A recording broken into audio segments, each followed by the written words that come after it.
Now, it's clear that CNN doesn't want to join CBS and ABC in cutting Donald Trump a massive 8-figure check for deliberately defaming him. Watch this disclaimer before a question was asked.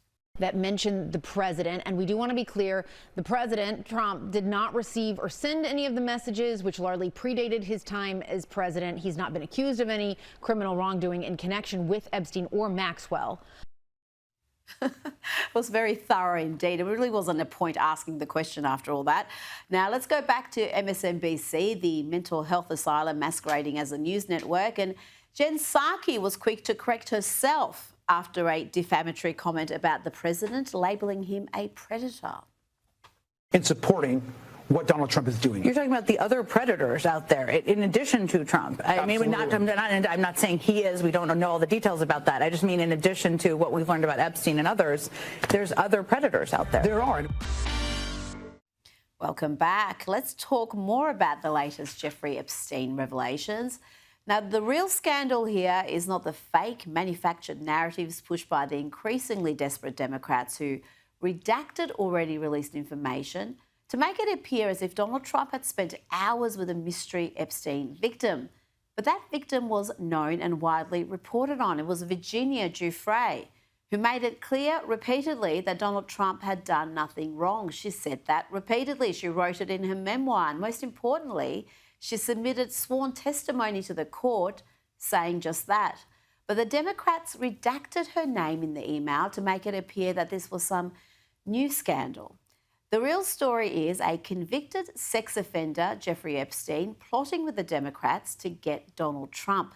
Yes, the pedophile and staunch Democrat was even feeding questions to a House Democrat during a 2019 congressional hearing. The other story is discredited author Michael Wolff plotting with Epstein to get Trump. That's what those emails reveal. And why did Jeffrey Epstein hate Donald Trump so much? Well, it's not just because Epstein was a prolific Democrat donor, but as Michael Wolff himself admitted, Epstein suspected that Trump had reported him to the authorities. At that point, Epstein's legal problems began. The police began to investigate him over allegations that he was that there were underage women coming to his house. Epstein believed that it was Trump who first informed the police about what was going on at Epstein's house. And from that point on, they were nothing but bitter enemies. And this is what he's telling you. This is one of the instances of what he's telling you. Yes. Joining me now is Newsweek's senior editor-at-large and Article 3 Project senior counsel Josh Hammer. Josh, this is an enormous scandal. The Democrats working with Epstein, a known sex offender, to get Donald Trump. Yeah, Rita, everything that you need to know about the story is based on the relevant timeline, which is that Democrats had some mild success in the off-year elections about 2 weeks ago at this point in New York City, New Jersey, and Virginia. And then inexplicably, but on the other hand, I guess entirely predictably, they caved on the shutdown fight. Like, they totally caved. I mean, Chuck Schumer epically capitulated there. It's the irony of all ironies. He was fighting this shutdown fight to try to forestall an AOC primary challenge in his New York Senate race in 3 years. Now the left is all angry at him. So in order to try to get the momentum back in their favor, in order to try to divert attention from the victorious Republicans and to try to bring the spotlight back to how Democrats are allegedly doing something, fill in the blank there, mysteriously these 20,000 emails magically appear. Look, Rita, my humble opinion is that the Epstein story ranks probably somewhere between the 40th and 50th most important story to the American people. I think the fact that Democrats are resorting to this, frankly, reeks of desperation. It's not just hypocrisy and desperation, though. It is, frankly, just astounding that anyone would take them at their word. To be clear, there were horrific, detestable, loathsome, some of the worst crimes that you can even imagine occurred in this horrific case, roughly 2 decades or so, give or take there. Everyone wants justice for the victims. But it's hard to take these same Democrats seriously, Rita, when we know that there was one particular president who was much, much closer to Jeffrey Epstein than Donald Trump, who, by the way, kicked Jeffrey Epstein out of Mar-a-Lago, as White House Press Secretary Caroline Leavitt was quick to note this past week. And that Democrat president was very, very chummy with Jeffrey Epstein. The noted Democrat donor was Bill Clinton. Funny you should ask. I don't see Ro Khanna or any of these other House Democratic leaders, Hakeem Jeffries. None of them are talking about Bill Clinton's various trips on the so-called Lolita Express, Jeffrey Epstein's private plane. Why is that? I think the American people see through this, Rita. They see this as a nakedly political stunt there. Donald Trump, yes, he knew Jeffrey Epstein. Guess what? So did a lot of people. A lot of very powerful, very prominent people knew Jeffrey Epstein. The fact that he was corresponding with him, frankly, means absolutely nothing whatsoever in my judgment there. This is a pure political stunt. The American people are going to see right through it, I think. Well, just finally on the Democrats' links with Jeffrey Epstein, the New York Post has reported that Epstein was feeding questions to Stacey Plaskett during a 2019 congressional hearing, giving her real-time help on how to damage President Donald Trump. And there are also reports that Epstein was in meetings with Obama White House counsel Catherine Rumler. Tell me about that connection. What's that about? Well, it's actually potentially even worse than that. So there was one of the look. There are 20,000 emails, so there's a lot that comes up there. But there was actually a potentially even more interesting email than this that I saw involving Barack Obama. That's why I thought of it. And this email has to do. I'm trying to remember which election cycle it was. I think it was the 2016 election cycle. And there was an email from Epstein talking about how Barack. Now he misspelled it. There were two R's, not one. So it was misspelled in the email. But there was an email from Jeffrey Epstein talking about how Barack is coming over for dinner tonight. And if you actually look on the timestamp, I think this was in late October, November. It was around the precipice of the 2016 election. If memory serves, Barack Obama was out on the campaign trail campaigning for then candidate Hillary Clinton. Well, guess where he was at that time, at the same time that Jeffrey Epstein sent that email? Oh, yeah, he was in South Florida. He was campaigning in South Florida at the same time that Jeffrey Epstein was talking about having someone named Barack over to his house for dinner in Palm Beach. I wonder who that could be, right? So, I mean, Bill Clinton is one thing. We've known about these Bill Clinton ties to Jeffrey Epstein for years, but I think that the curious onlooker might, if the curious onlooker here is not hypocritical, unlike Hakeem Jeffries and Ro Khanna, if the curious onlooker is actually intellectually honest, I think one might be inclined to ask, what did Barack Obama know and when did Barack Obama know? Of course, it could be an entirely different Barack with two R's, so we'll wait and see. Now, Donald Trump has said he will be pursuing legal action against the BBC after they deceptively edited his January 6th speech. Trump has already secured multiple 8-figure settlements over the past year from media outlets, from ABC, American ABC and CBS, as well as major social media platforms, Josh, X, Meta, which has Facebook and Instagram, and also YouTube. How do you see this latest clash progressing? I think the UK's defamation laws are far harsher than what's in place in the US. Could he be looking at another massive payout here? Yeah, you took the words out of my mouth. In the UK, defamation law is extremely strict. Actually, Rita, I know this very much firsthand because during some of the riots in the UK just over a year ago, there was a horrific murder of young English children at a dance studio from a Rwandan, if memory serves there, and there were all these riots, then counter riots there. And I made a somewhat anodyne tweet about two-tier Keir Starmer, and a friend of mine who is a British lawyer over in London messaged me on WhatsApp, and he said, Josh, you probably should take that tweet down. And I was like, what are you talking about? I mean, like, this is America. I have free speech. And he was like, actually, under British law, that's probably defamatory. So, you know, for the record, I did not delete the tweet. I did not capitulate to Britain's utterly Orwellian defamation system. But to your point, yeah, defamation is a lot easier in the UK, certainly than in the United States, where we have a slightly higher threshold, especially for so-called public figures. So potentially the BBC could be in a world of hurt here.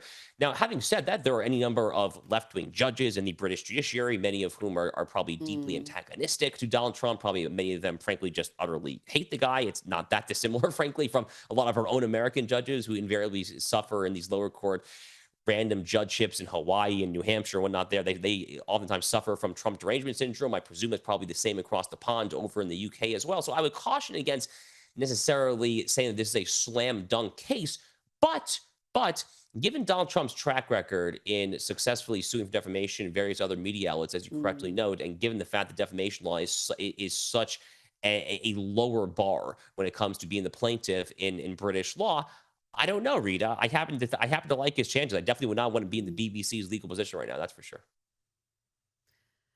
Well, he's already secured these 8-figure settlements. And are the proceeds of those settlements going towards the ballroom? Is that accurate? Because this BBC one could pay for the whole thing, possibly. Yeah, so the judgments go to different things. So one of them, I think, was the ABC settlement. Actually, is going to help construct the Trump Presidential Library. Actually, after Donald Trump's presidency, which is just it's just so thoroughly delectable, isn't it? That ABC, which did about as much as any other network to try to throw the 2024 election to Kamala Harris with their horrific debate performances and whatnot. Now they're going to subsidize the Trump Presidential Library. So on the one hand, it was that.